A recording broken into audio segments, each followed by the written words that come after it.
আমরা যদি দুনিয়ার প্রত্যেকটা কাজ মুহাম্মদ সাল্লাল্লাহু আলাইহি ওয়াসাল্লামের তরিকা এবং পদ্ধতিতে করি, তাহলে প্রতিটা কাজ ইবাদত এবং নেকির মাধ্যম হিসেবে গণ্য হবে।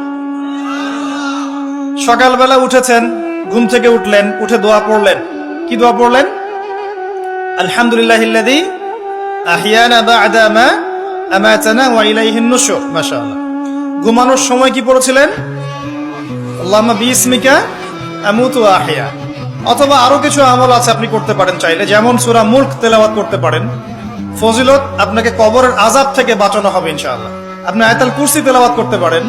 ফজিলত, সারা রাত একজন ফেরেশতা আপনাকে পাহারা দিবে ইনশাআল্লাহ।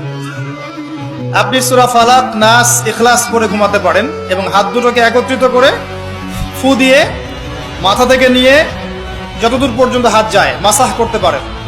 ঘুমের মধ্যে আপনার কোনো সমস্যা হবে না ইনশাআল্লাহ। ঘুমের মধ্যে অনেক সময় প্রবলেম হয় না? দুঃস্বপ্ন দেখে মানুষ, ভয় পায়, অস্থির হয়ে পড়ে। অনেকে বলে বোবা ধরা, বলে না যে বোবায় ধরেছে, মানে আপনি চেতনায় এসেছে কিন্তু আপনি নড়তে পারছেন না, এমন হয় না? হয়নি কখনো জীবনে? মাসাহ করলে এটা হবে না ইনশাআল্লাহ।